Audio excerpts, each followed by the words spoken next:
Les gars, journée complètement folle en ce jeudi 9 janvier. Une journée mercato complètement incroyable.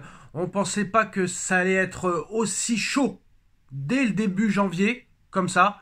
C'est vrai que les mercatos hivernales sont souvent ennuyeux. On dit souvent qu'ils ne servent strictement à rien, mais bon, comme vous le savez maintenant, depuis quelques années, des joueurs peuvent jouer la Ligue des Champions avec deux clubs différents. Ça a tout changé. Et là, ce 9 janvier, ça lance un mercato hivernal qui va être chaud jusqu'au 31 janvier prochain, 1er février, minuit. On commence avec la grosse information de cette soirée. Il y en a même deux grosses informations, hein. En plus de la piste Kvaratskhelia, là aussi, ça avance de plus en plus rapidement. C'est très très proche d'être officiel. Mais Manchester City frappe un très grand coup aussi. Manchester City est tout proche d'un accord officiel avec l'Eintracht Francfort pour Omar Marmoush. Manchester City est prêt à s'aligner sur le montant du transfert demandé par Francfort, c'est-à-dire 80 millions d'euros. Omar Marmoush veut rejoindre Manchester City dès cet hiver. Il ne veut pas attendre la fin de saison. Donc voilà, 80 millions d'euros. Maintenant, il va falloir se poser la question sur Guardiola quand même, parce que maintenant, le mec avec l'effectif qu'il a déjà, d'accord, il a beaucoup de blessés, je conçois, mais il faut quand même sortir le chéquier pour que cet entraîneur soit bon avec ses équipes. Ferrari à Barcelone, Lamborghini à Munich, ça a été un échec à Munich, hein. 3 demi-finales, élimination directe. Et à Manchester City, il a fallu dépenser 2 milliards pour gagner une Ligue des Champions. Mais bon, au moins ils l'ont gagné, contrairement au Paris Saint-Germain. Donc on ne peut pas réellement critiquer. Mais là je parle plus de l'entraîneur. Il lui faut vraiment des gros joueurs pour être performant Guardiola. Sinon il ne peut pas faire avec ce qu'il a. Contrairement à d'autres entraîneurs qui ont prouvé avant lui, comme Mourinho, Jürgen Klopp, Luis Enrique, qui ont aussi prouvé des choses avec des petites équipes. Après, Luis Enrique, ça reste à voir, hein. Mais c'est vrai que Klopp, Mourinho et d'autres coachs que j'ai pas... Claudio Ranieri, voilà, c'est des mecs vraiment qui ont prouvé qu'ils pouvaient faire des exploits avec des petites équipes. Diego Simeone.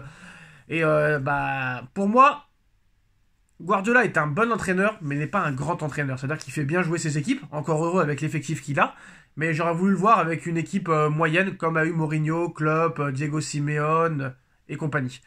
Donc voilà, Omar Marmoush devrait signer à Manchester City dans les prochains jours pour 80 millions d'euros. On passe à Kvaratskhelia, hein, les dernières infos sur Kvaratskhelia. Il y a beaucoup de choses à dire. D'ailleurs, le mercato parisien aujourd'hui a pris une tournure très rapide parce que Paris est sur 3 joueurs à l'heure où on parle. La plus chaude, la piste la plus chaude, c'est Kvaratskhelia. Kvaratskhelia qui pourrait rejoindre le Paris Saint-Germain dans les prochains jours contre une somme de 80 millions d'euros. Ça va être compliqué de faire plus bas vu que le Napoli refuse l'arrivée de Milan Skriniar. Ils n'en veulent pas. Paris ne voulait le proposer pour faire baisser le prix. Mais voilà, Naples ne veut pas de joueurs du Paris Saint-Germain. Aucun dans le deal pour Kvaratskhelia. Ni Kolo Muani, ni Skriniar, ni un autre. Les Parisiens voulaient inclure Milan Skriniar dans l'opération, mais les Napolitains n'en veulent pas. Donc pour l'instant, prix de départ fixé, 80 millions d'euros. Paris va essayer de faire descendre le prix à 60 millions d'euros, plus divers bonus. C'est maintenant l'objectif du Paris Saint-Germain. Alors il y a d'autres clubs qui sont intéressés, surtout des clubs anglais, comme Chelsea, Manchester City, etc. Mais voilà, lui il veut que le Paris Saint-Germain. Donc c'est vrai que ça facilite les choses dans les négociations. D'ailleurs, comme il s'appelle, il a confirmé Fabrizio Romano que Paris est très proche de finaliser le dossier, qu'il ne reste plus qu'à s'entendre avec Aurelio De Laurentiis pour le montant final de l'opération. Voilà, en plus on a vu que Philippe Billing arrive à Naples, prêt avec option d'achat non obligatoire. Donc voilà, ça peut être un potentiel remplaçant de Kvaratskhelia. Donc si ils ont déjà le remplaçant et peut-être un deuxième éventuel remplaçant, il est fort possible que le transfert se fasse très très rapidement et que Kvaratskhelia arrive au Paris Saint-Germain dans les prochains jours. En tout cas, voilà, le Paris Saint-Germain est le principal prétendant à Kvaratskhelia. Kvaratskhelia est d'accord pour rejoindre le Paris Saint-Germain. Il y a tous les médias qui confirment que le PSG est favori, que le PSG est prêt à mettre l'oseille, que Kvaratskhelia met en priorité le Paris Saint-Germain et qu'il ne veut pas d'autres qui ne veut pas d'autre équipe. Donc voilà. De Laurentiis veut 80 millions d'euros sans contrepartie pour Kvaratskhelia. Et si le deal se produit, le Géorgien deviendrait la deuxième vente la plus chère de l'histoire du Napoli. Donc voilà, ce n'est pas rien. Donc voilà. Après, en plus de ça, Paris est sur d'autres joueurs. On a vu aujourd'hui une info assez surprenante. Un attaquant, championnat russe. Bon, j'ai envie de te dire pourquoi pas, mais en tout cas, Paris est intéressé par ce joueur. Je ne sais pas quoi en penser. Je ne sais pas réellement ce que vaut le championnat russe. Voilà. Apparemment, le PSG aime bien la Russie, mais le PSG s'active à l'heure actuelle pour le meilleur buteur du championnat russe, qui s'appelle... alors, il y en a qui font un jeu de mots, mais voilà, c'est pas Ugarte, hein. Attention, hein. Attention.